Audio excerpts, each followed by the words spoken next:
गैर मुल्की मीडिया के मुताबिक फिलिपाइन के दार हुकूमत मैनिला के करीब पीर के रोज एक घर में आग लगी, जिसने देखते ही देखते दीगर घरों को भी अपनी लपेट में ले लिया। मीडिया रिपोर्ट्स में बताया गया है कि मुकामी वक्त के मुताबिक एक घर की दूसरी मंजिल पर सुबह 5 बजे आग लगी, जिसने आसपास के 80 घरों को अपनी लपेट में ले लिया, जिसके नतीजे में 6 बच्चों समेत 8 अफराद हलाक हो गए।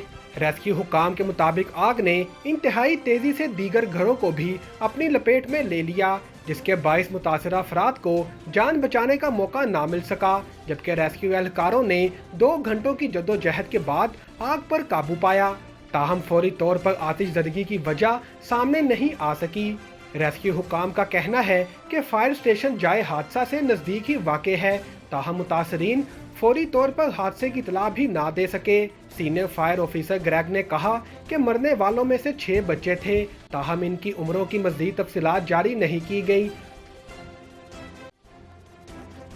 हिंदुस्तान और पाकिस्तान के कुछ हिस्सों में दर्जा हरारत रिकॉर्ड सतह पर पहुंच गया, जिसने लाखों लोगों की जिंदगियों को खतरे में डाल दिया है, क्योंकि मौसमियाती बहरान के असरात पूरे बरसगीर में महसूस किए जा रहे हैं। हिंदुस्तानी महकमा मौसमियात के मुताबिक अप्रैल में शुमाल मगरबी और वस्ती हिंदुस्तान का ज्यादा से ज्यादा दर्जा हरारत 120 साल पहले रिकॉर्ड शुरू होने के बाद से सबसे ज्यादा था, जो बिल तरतीब 35.9 और 37.78 डिग्री सेल्सियस तक पहुंच गया। माहिरीन मौसमियात के मुताबिक पिछले महीने नई दिल्ली ने लगातार 7 दिन 40 डिग्री सेल्सियस से ज्यादा देखा, जो अप्रैल के महीने औसत दर्जा हरारत से 3 डिग्री ज्यादा है। कुछ रियासतों में गर्मी ने स्कूल बंद करवा दिए, फसलों को नुकसान पहुंचा और तवानाई की सप्लाई पर दबाव डाला, और हुकाम ने रिहायशियों को खबरदार किया कि वो अपने घरों में रहे और खुद को हाइड्रेट रखे। गर्मी की लहर भारत के पड़ोसी मुल्क पाकिस्तान ने भी महसूस की। पाकिस्तान के महकमा मौसमियात के शेयर करदा दादोशुमार के मुताबिक मुल्क के जनूब मशरकी सूबा सिंध, जैकबाबाद और सिब्बी के शहरों में जुम्मे को दर्जा हरारत 47 डिग्री सेल्सियस रिकॉर्ड किया गया।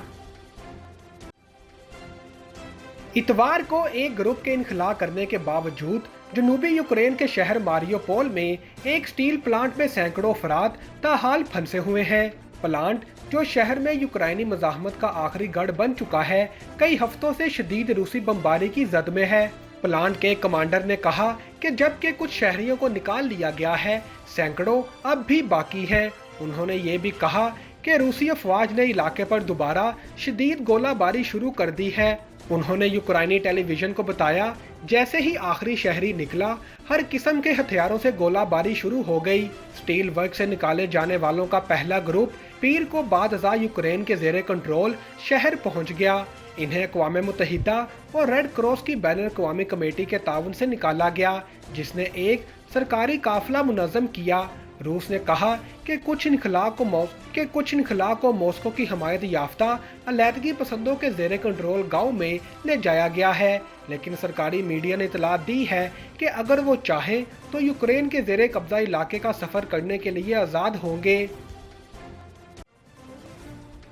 भारतीय रियासत उत्तराखंड में हिंदुओं की मुकद्दस किताबों भगवत गीता, रामायण और विदु को स्कूलों के निसाब में शामिल करने का फैसला किया गया है।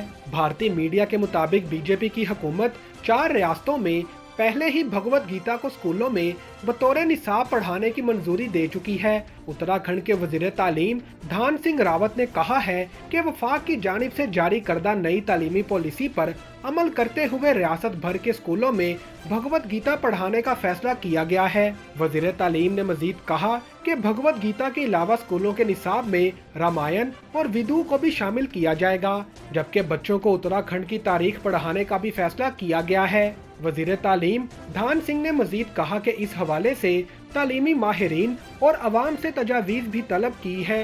उत्तराखंड की मुसलमान तंजीमों ने इस फैसले को मजहबी आज़ादी के खिलाफ करार देते हुए हुकूमत से फील फोर अपना फैसला वापस लेने का मुतालबा किया है। यूरोपीय यूनियन के वज़रा ब्रसेल्स में इस बात पर तबादला ख्याल करने के लिए मीटिंग कर रहे हैं कि किस तरह ब्लॉक तवानाई के एक जरिए के तौर पर रूसी फोसल ईंधन पर इन्हसार कम कर सकता है। एक तज्जिये के मुताबिक यूरोपीय यूनियन ने हमले के आगाज के बाद से रूसी फोसल फ्यूल पर 47 बिलियन यूरो से ज्यादा खर्च किए हैं, पिछले महीने ब्लॉक के आला सफारतकार ने निशानदेही की थी कि तवानाई की अदायगियों की सूरत में रूस को रोजाना भेजे जाने वाले 1 बिलियन यूरो की रकम इस रकम से 35 गुना ज्यादा है जो यूरोपीय यूनियन ने अपने दिफा के लिए यूक्रेन को दी थी। यूरोपीय यूनियन को खदशा है कि रूसी जीवाश्म ईंधन पर इसका इन्हिसार नादानिस्ता तौर पर क्रेमलिन को यूक्रेन पर हमले के लिए फंड फराहम करने में मदद कर सकता है, क्योंकि अदायगियों का एक बड़ा हिस्सा रूसी हुकूमत टैक्स की मदद में लेती है। Lahori chili sweets and restaurants, Lahori chili की जानिब से ईद मुबारक। 1026 Coney Island at Brooklyn. Phone number 7186916420।